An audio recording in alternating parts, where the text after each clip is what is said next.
The Double Bar Our ranch wasn't just a piece of land. It was an escape, a sanctuary carved out of the untamed heart of Montana. Nestled deep within a valley shadowed by the jagged peaks of the Bitterroot Mountains, the ranch stretched across 500 acres of pristine wilderness.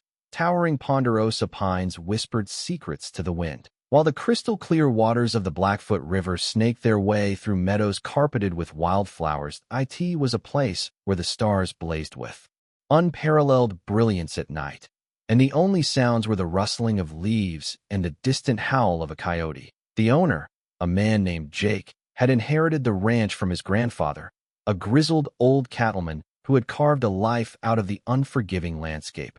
Jake, however, wasn't a cattleman. He was a software engineer who had traded the sterile environment of Silicon Valley for the rugged beauty of Montana. He valued his privacy above all else, seeing the ranch as a refuge from the relentless demands of modern life. To that end, Jake had invested heavily in security, not just fences and alarms, but a pack of 50 professionally trained guard dogs. These weren't your average family pets. They were highly intelligent, fiercely loyal animals bred and trained for protection. Each dog was microchipped, registered, and legally recognized as a working animal, affording them special protections under Montana law. They were Jake's first line of defense against the ever-encroaching pressures of civilization, a silent, watchful force that ensured his peace and solitude remained undisturbed. Little did he know that peace was about to be shattered by an unwelcome force, the indomitable HOA Karen. Okay, let's delve deeper into the canine security force of the Double Bar. These weren't just random dogs picked up from the local shelter. Jake had meticulously selected and trained each animal, creating a cohesive and highly effective team. The foundation of the pack was a core group of Anatolian shepherds, massive, imposing dogs with thick coats and a natural instinct to guard livestock. Their deep barks echoed through the valley, a clear warning to any would-be intruder. Supplementing the Anatolians were several Belgian Malinois, known for their intelligence, agility, and unwavering focus. These dogs were the patrol force, constantly scanning the perimeter for any signs of disturbance. Their keen senses could detect the slightest anomaly, a broken branch, an unfamiliar scent, a flicker of movement in the underbrush. They worked in pairs, communicating silently with each other, a seamless network of canine vigilance. Rounding out the pack were a handful of Great Pyrenees, gentle giants with a calm demeanor and a powerful presence. Their primary role was to deter larger predators, such as mountain lions and bears, that occasionally strayed onto the ranch. But don't let their gentle appearance fool you. When provoked, they were fiercely protective and capable of delivering a devastating bite. Jake had invested countless hours in training the dogs, instilling in them a deep sense of loyalty and obedience. That he used positive reinforcement techniques, rewarding them for good behavior and never resorting to harsh punishment. The result was a pack of dogs that were both highly effective and deeply bonded to their owner. They understood his commands implicitly, responding instantly to his voice and hand signals. They were more than just guard dogs. They were family, partners in protecting the sanctuary he had created.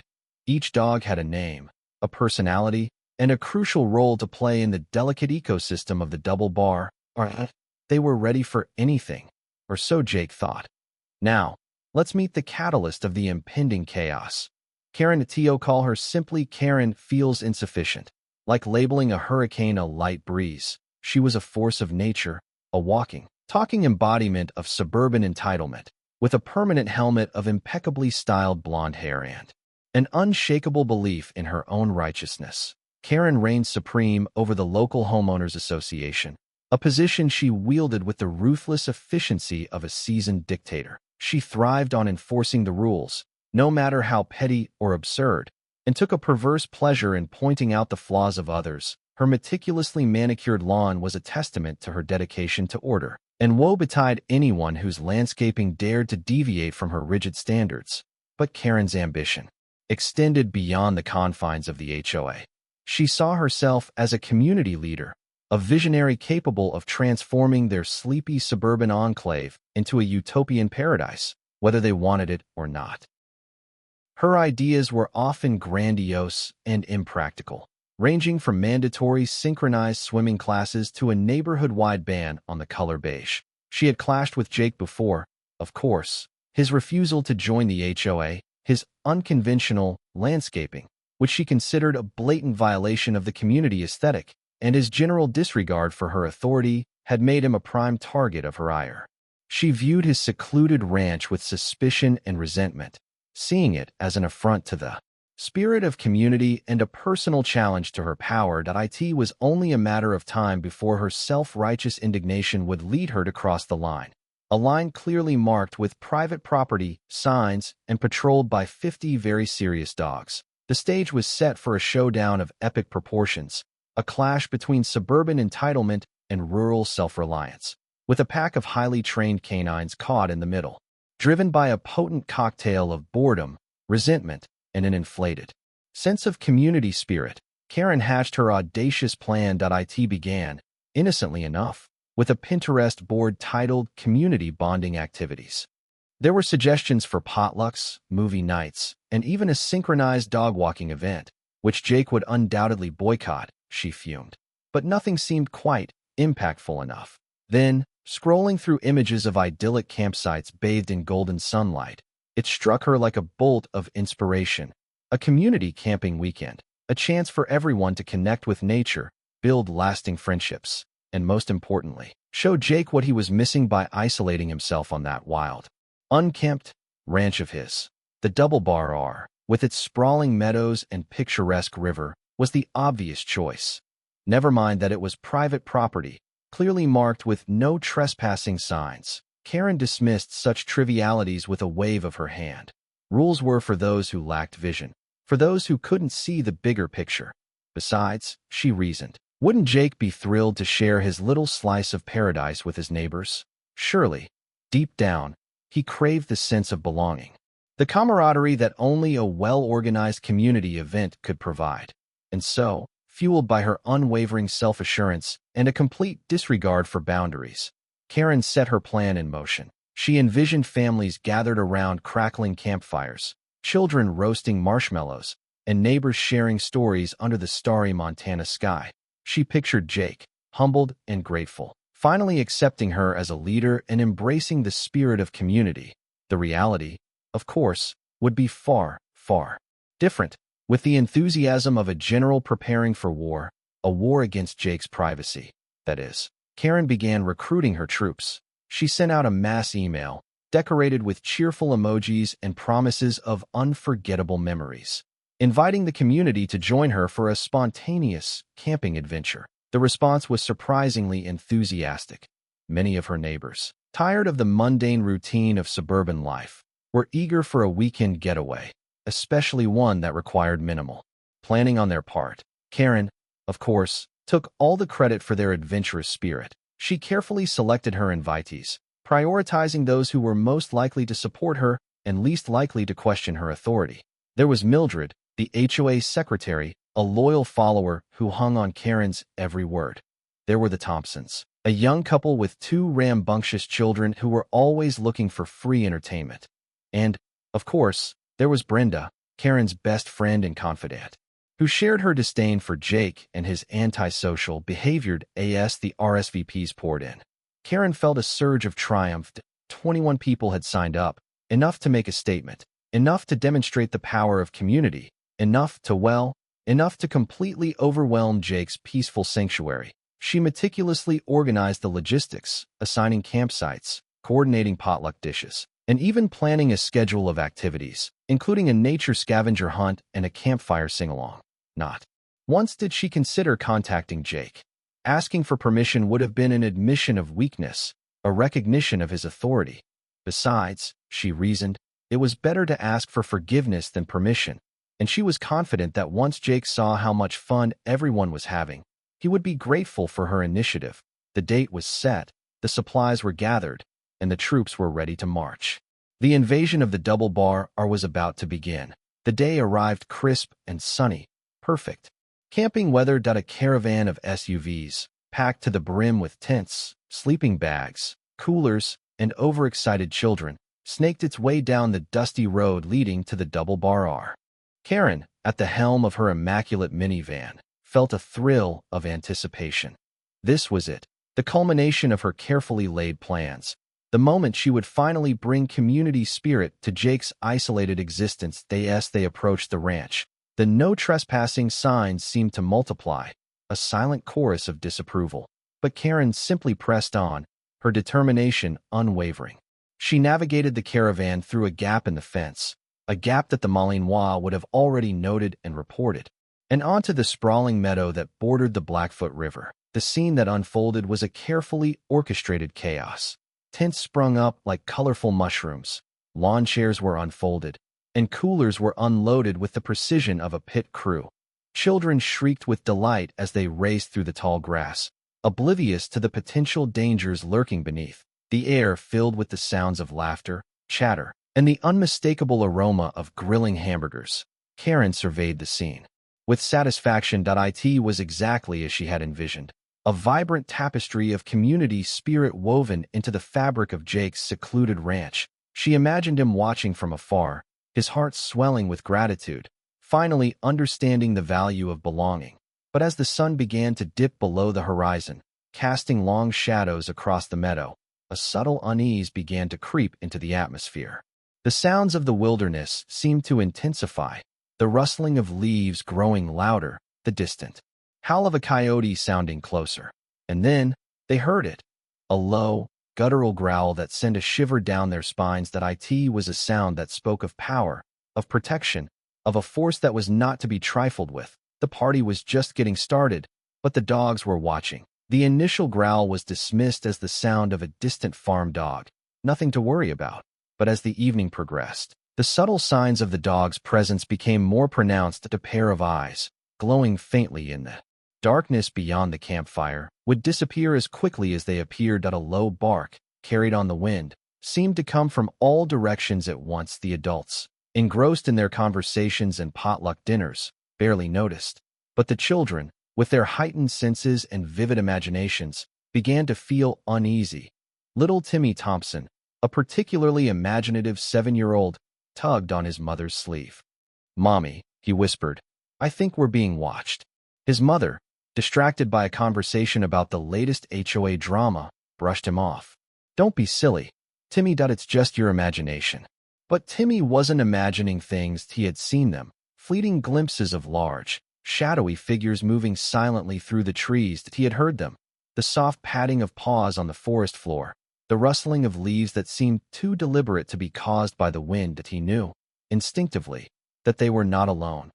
Meanwhile, Karen, blissfully unaware of the growing tension, continued to orchestrate the evening's festivities. She led a rousing rendition of Kumbaya, complete with hand clapping and off-key harmonies. She organized a marshmallow roasting competition, awarding prizes for the most perfectly golden brown confection. She even attempted to tell a ghost story, but her dramatic flair was undermined by the increasingly nervous glances of the children.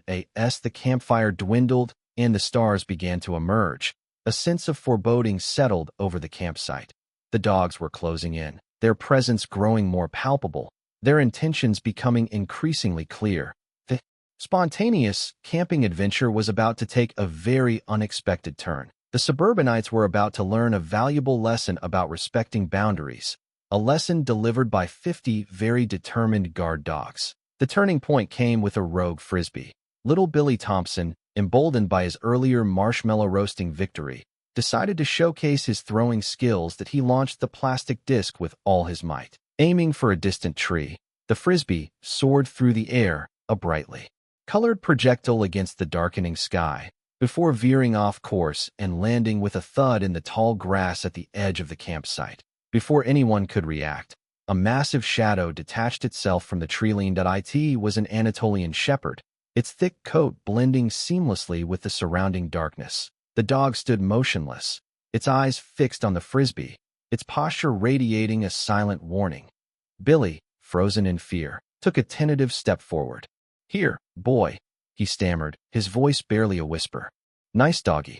The dog didn't move. It simply lowered its head slightly, its lips curling back to reveal a set of impressively large teeth. A low growl rumbled in its chest, a sound that was far more menacing than any farm dog Billy had ever encountered. Suddenly, Another shadow emerged from the trees, followed by another, and another. Soon, the campsite was surrounded by a ring of silent, watchful dogs, their eyes glowing in the firelight. The laughter and chatter died down, replaced by a collective gasp of fear. The adults, finally realizing the gravity of the situation, scrambled to gather their children, their voices trembling with panic. Karen, however, refused to acknowledge the danger. "They're just dogs," she declared, her voice laced with forced bravado. "Probably just curious. Shoo, go on, get out of here." She waved her arms dismissively, as if trying to swat away a swarm of mosquitoes. But the dogs didn't shoo.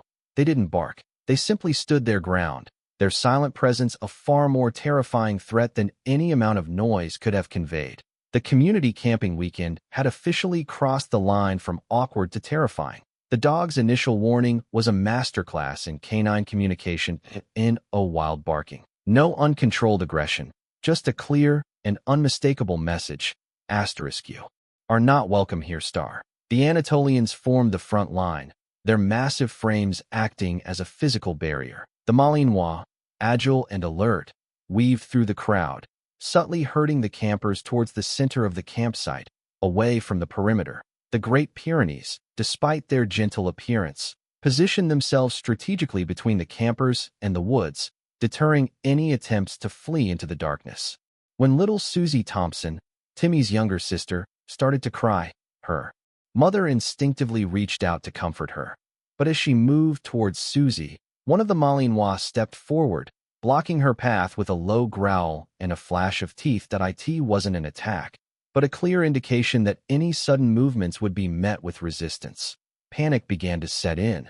The campers, trapped in the center of the campsite, felt like prey surrounded by predators. That Karen's carefully constructed facade of community spirit crumbled, replaced by a desperate scramble for safety. She tried to regain control, shouting commands and waving her arms, but the dogs ignored her completely. They were focused, disciplined, and entirely unimpressed by her suburban authority. The air crackled with tension.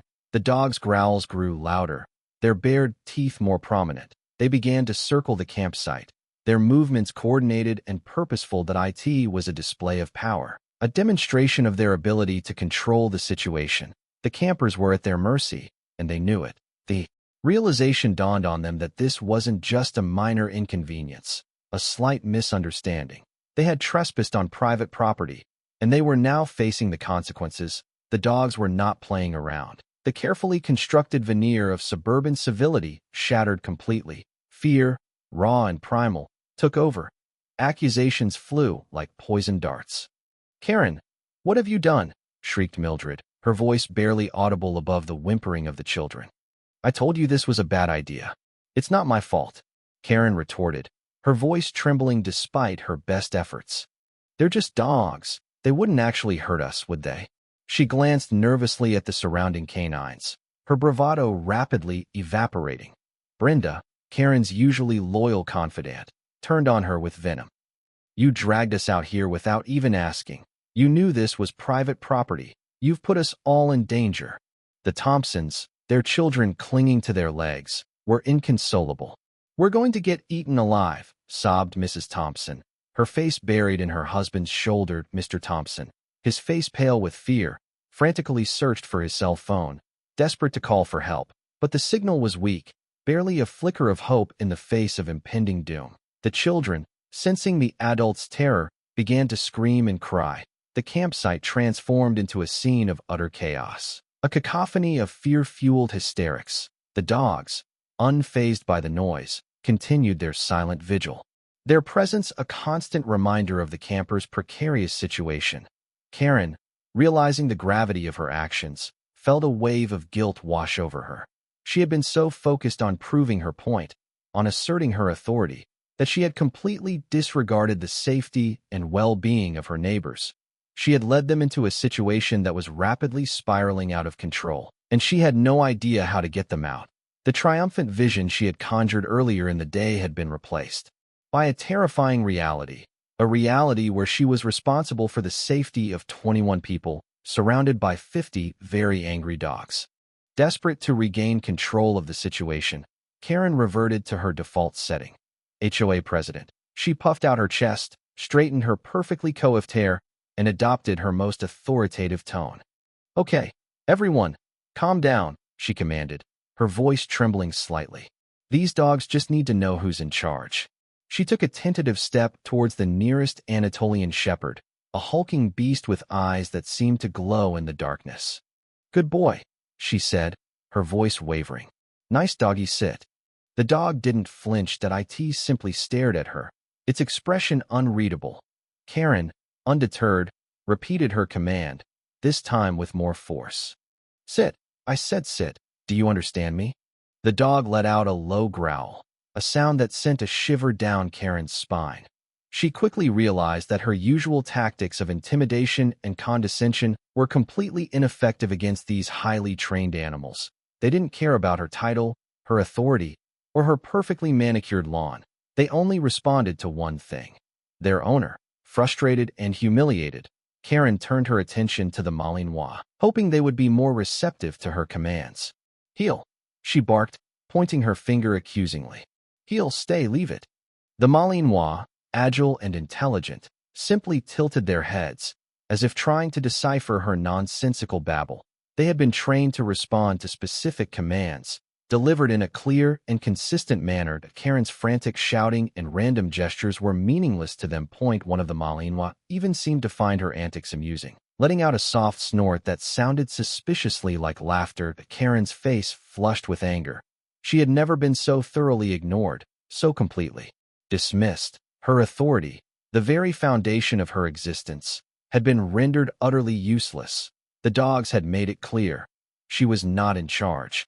Just as the situation seemed poised to descend into utter pandemonium, a figure emerged from the darkness. It was Jake, his face illuminated by the headlights of his pickup truck. That he surveyed the scene with a mixture of disbelief and amusement.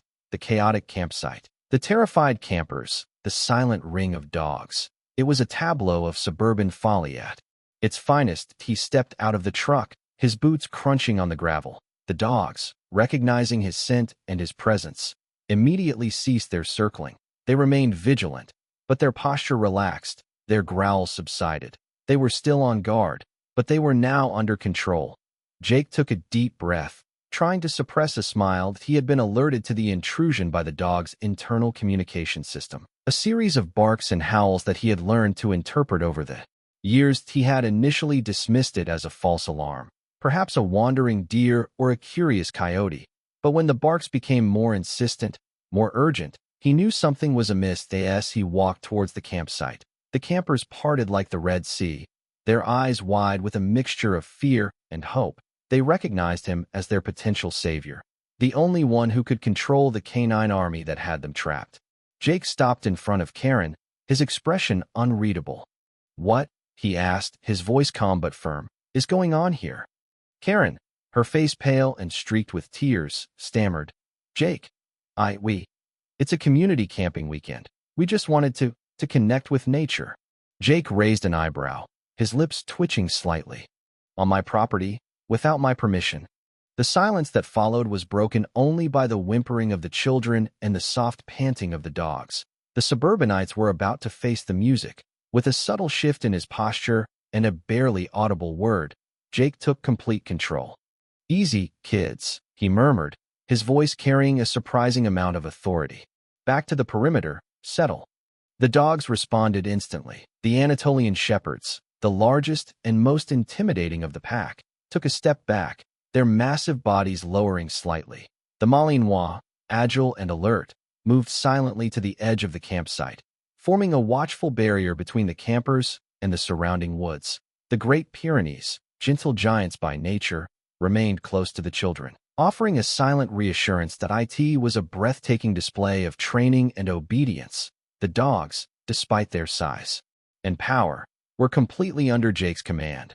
They were a force to be reckoned with, but they were a controlled force, a force that would only be unleashed at his direction. A collective sigh of relief swept through the campsite. The campers, who had been moments away from complete hysteria, felt a wave of calm wash over them. The immediate threat had been neutralized. They were still trapped on private property, but they were no longer in imminent danger of being torn limb from limb. Karen, her face still pale but her breathing returning to normal, looked at Jake with a mixture of gratitude and embarrassment. She had underestimated him, underestimated the power of his dogs, and underestimated the consequences of her actions. "They won't hurt you," Jake said, his eyes fixed on Karen. "As long as you do exactly as I say." He paused, letting his words sink in. "Now," he continued, his voice hardening slightly, "let's talk about why you thought it was a good idea to trespass on my property with 21 of your closest friends." The confrontation was far from over, but at least the dogs were no longer the primary threat. The focus had shifted back to Karen and her ill-conceived plan. The relief that washed over the campers was quickly replaced by an uncomfortable tension. The dogs were under control, but the underlying issue remained. They were trespassing on private property, and Jake, despite his outward calm, was clearly furious. "Connect with nature?" he repeated, his voice dripping with sarcasm. "Is that what you call it? Setting up camp on someone else's land without permission? Ignoring the no trespassing signs? Putting yourself and your friends in danger?" Karen, trying to regain some semblance of control, stammered. "Jake, we didn't mean any harm. We thought you wouldn't mind, we thought you'd be happy to share your ranch with the community." "Happy?" Jake scoffed. "Happy to have my privacy invaded? Happy to have my property damaged? Happy to have my dogs put in a position where they might have to defend themselves against a bunch of clueless suburbanites?" He paused, taking a deep breath to compose himself. "Do you have any idea how much time and effort I've put into training these dogs? Do you have any idea how dangerous this situation could have been? They're trained to protect this ranch, and they take that job very seriously." Karen, desperate to avoid a full-blown confrontation, tried to appeal to his sense of community. "Jake, we're neighbors. We should be supporting each other, not fighting. We can all learn to get along. Think of the children." "Think of the children?" Jake retorted, his voice rising slightly. "You're the one who brought them here. You're the one who put them in danger. You're the one who decided that my property rights don't matter." He stepped closer to Karen, his eyes blazing with anger. "This isn't about community, Karen. This is about entitlement. This is about you thinking you can do whatever you want, whenever you want, without any regard for the consequences. Well, let me tell you something. Your entitlement ends here." Jake, seeing the fear in Karen's eyes, decided to shift tactics. He knew that appealing to her sense of reason or empathy was a lost cause. The only language she truly understood was the language of rules and consequences. "Let me explain something to you, Karen," he said, his voice now calm and measured. "Trespassing is a crime in Montana, a crime that carries significant penalties, especially when it involves entering private property that is clearly marked with no trespassing signs." He paused, letting the weight of his words sink in. "Furthermore," he continued, "you are now liable for any injuries that might have occurred as a result of your trespassing. If one of your friends had been bitten by my dogs, you would be facing a very serious lawsuit." He pointed to the dogs, who were still maintaining their watchful perimeter. "These are not ordinary pets, Karen. They are professionally trained guard dogs, legally registered and protected under Montana law. They are considered working animals, and they have the right to defend themselves and my property from intruders." He leaned in closer, his voice dropping to a near whisper. "Do you know what that means, Karen? It means that if one of your friends had provoked these dogs, and the dogs had responded in self-defense, I would be protected from any liability that in fact, I would have the right to press charges against your friend for interfering with a working animal." He stepped back, allowing his words to hang in the air. "You're lucky that nothing happened tonight, Karen. Very lucky. But don't think for a second that you're off the hook, that you've broken the law, you've endangered your friends, and you've completely Jake turned away from Karen, his gaze sweeping across the campsite. The scene was even worse than he had initially imagined. The meadow, once pristine and untouched, was now scarred with tire tracks, flattened grass, and scattered debris. Tent pegs had been driven haphazardly into the ground, tearing up the delicate root systems of the wildflowers. Empty beer cans and crumpled chip bags littered the area, a testament to the campers' careless disregard for the environment. He noticed a small fire pit, hastily constructed without any regard for safety. The surrounding grass was scorched and blackened, A potential fire hazard waiting to happen that he shuddered to think what could have happened if a stray ember had ignited the dry underbrush. He walked towards the river, his heart sinking as he observed the damage to the shoreline. The banks were eroded and trampled. The delicate ecosystem disturbed by the campers' boisterous activities. He saw discarded fishing line, tangled in the reeds, a deadly trap for unsuspecting wildlife. The air, once filled with the sounds of nature, was now heavy with the lingering scent of smoke, gasoline, and human waste. The animals, sensitive to these intrusions, had likely fled the area, their natural rhythms disrupted by the unwelcome invasion. Jake felt a surge of anger, not just for the violation of his property, but for the disrespect shown to the land itself.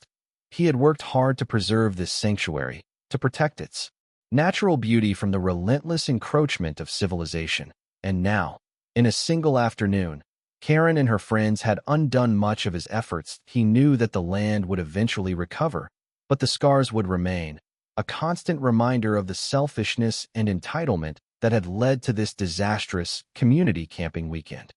The cost of Karen's folly extended far beyond legal liability. It was a blow to the delicate balance of the double bar, seeing Jake's mounting anger, and realizing the very real possibility of legal action. Karen's demeanor shifted from defiant to pleading. The iron-willed HOA president dissolved, replaced by a desperate woman trying to salvage a disastrous situation. "Jake, please," she begged, her voice trembling.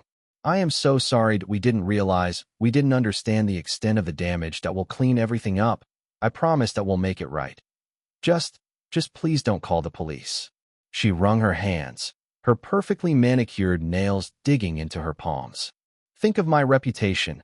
Think of the children. This could ruin everything." She was no longer concerned with the well-being of her neighbors. Her primary focus was on self-preservation. She attempted to negotiate, to find a compromise that would minimize the consequences of her actions.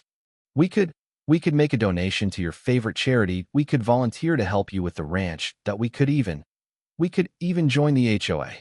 The last offer was delivered with a grimace, a clear indication of the depth of her desperation.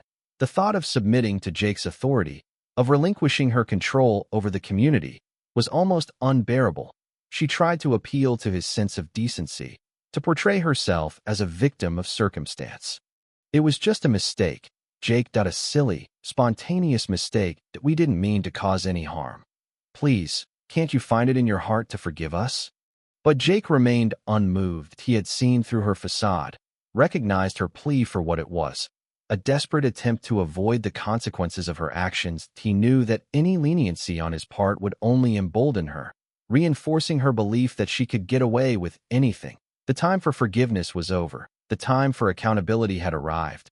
Jake, unmoved by Karen's pleas, knew he had to set a firm precedent. He couldn't allow her to walk away from this situation without facing real consequences. He needed to send a clear message. Trespassing on the double bar would not be tolerated. "Here are my terms, Karen," he said, his voice cold and resolute. "First, I want you and everyone else off my property. Immediately, I want every tent, every cooler, every lawn chair packed up and gone before sunrise." He paused, allowing his words to sink in. "Second, I expect full restitution for all the damage you've caused. That includes the trampled grass, the damaged shoreline, the scorched earth around the fire pit, and any disturbance to the wildlife. I'll have a professional assessment done, and I expect you to cover the entire cost." He fixed her with a steely gaze. "Third, and most importantly, I want your solemn promise that you will never, under any circumstances, trespass on my property again. Not you, not your friends, not anyone associated with the HOA. If you violate this agreement, I will not hesitate to press charges to the fullest extent of the law." He allowed himself a brief, mirthless smile. "Consider this a one-time offer, Karen. That if you refuse to comply, I will call the sheriff, and you and your friends will be spending the night in jail. The choice is yours." He stepped back, giving Karen a chance to consider her options. The dogs, sensing the finality of his words, tightened their perimeter, their eyes fixed on the campers. The stage was set for the final act of this suburban drama. Karen, seeing no other option, reluctantly agreed to Jake's terms. The threat of legal action, coupled with the palpable fear radiating from her fellow campers, had finally broken her spirit. She mumbled a hasty apology and promised to comply with his demands that a flurry of activity erupted as the campers, their initial enthusiasm replaced by a frantic urgency, began to pack up their belongings. Tents were hastily dismantled, coolers were crammed into SUVs, and lawn chairs were folded with a speed and efficiency that would have impressed a military drill sergeant. The children, still shaken by their earlier encounter with the dogs, clung to their parents, their faces pale and tear-streaked. The laughter and chatter that had filled the air just hours before were replaced by a tense silence, broken only by the rustling of leaves and the occasional SOBs the campers packed. Jake and his dogs maintained their watchful presence, ensuring that no one attempted to sneak away or cause any further damage. The Anatolian shepherds, their massive frames casting long shadows in the moonlight, served as a constant reminder of the consequences of disobedience. With a final surge of effort, the last of the camping gear was loaded into the SUVs. The caravan, now a somber procession, began to make its way back down the dusty road, leaving behind a scarred and violated landscape. Karen, at the helm of her minivan, glanced back at the double-bar R, her face a mask of shame and regret. Her community camping weekend had been a complete disaster, a humiliating failure that had not only ruined her reputation, but had also exposed her selfishness and entitlement as she drove away. She knew that she would never forget the lesson she had learned on Jake's ranch, a lesson delivered by 50 very determined guard dogs as the taillights of the last SUV disappeared down the dusty road. Jake let out a long sigh. The immediate crisis was over, but the aftermath was just beginning. He turned to his dogs, praising them for their vigilance and obedience. They responded with wagging tails and gentle nudges, their loyalty unwavering. The next few hours were spent cleaning up the mess left behind by the campers. Jake and the dogs worked tirelessly, picking up trash, repairing damaged fences, and smoothing out the trampled grass. That was a painstaking task. But Jake found a sense of satisfaction in restoring the land to its former state. As he worked, he reflected on the events of the evening that he had always known that protecting his privacy would be an ongoing challenge. But he had never anticipated such a blatant act of entitlement that he realized that he needed to take even more precautions to prevent similar incidents from happening in the future. That he resolved to reinforce the fences, install additional security cameras, and increase the frequency of the dogs' patrols. He also decided to consult with a lawyer to explore his legal options for dealing with trespassers. As the sun began to rise, casting a golden glow across the valley, Jake surveyed the double-bar R with a renewed sense of determination. The land was scarred, but it was still beautiful.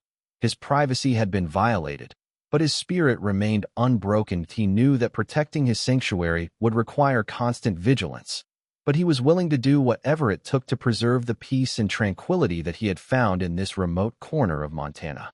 The events of the night had only strengthened his resolve. The fallout from Karen's disastrous camping trip was swift and severe. The story, fueled by social media and neighborhood gossip, spread like wildfire through the community. The initial sympathy for the campers quickly turned to outrage as the details of Karen's unauthorized invasion and the potential danger she had placed them in became clear. The HOA, once her loyal domain, erupted in chaos. That a petition calling for her impeachment circulated, garnering signatures from nearly every homeowner. Mildred, her formerly devoted secretary, led the charge, denouncing Karen's actions as reckless and irresponsible. The community, once united under Karen's iron fist, fractured into warring factions. Some remained loyal to her, defending her intentions as well-meaning, if misguided.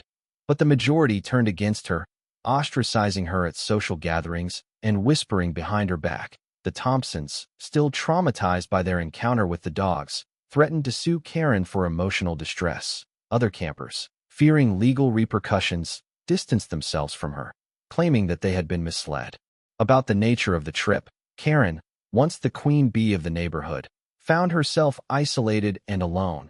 Her reputation, once meticulously cultivated, lay in tatters. Her authority, once absolute, had vanished. She had become a pariah, a cautionary tale whispered among the suburbanites. Even Brenda, her closest confidant, turned against her, claiming that she had been unaware of Karen's true intentions. Karen, heartbroken and humiliated, retreated into her meticulously manicured home, rarely venturing out for fear of facing the scorn of her former friends and neighbors. The consequences of her entitlement had finally caught up with her, leaving her a broken and isolated figure. The story of Karen's disastrous community camping weekend serves as a potent reminder of several important lessons. First and foremost, it underscores the critical importance of respecting boundaries. Whether those boundaries are physical, legal, or social, they exist for a reason. Ignoring them can have serious, even dangerous, consequences. Secondly, it highlights the responsibilities that come with pet ownership, especially when those pets are trained for protection. Jake's dogs were highly effective guard animals, but they were also well-trained and under his control.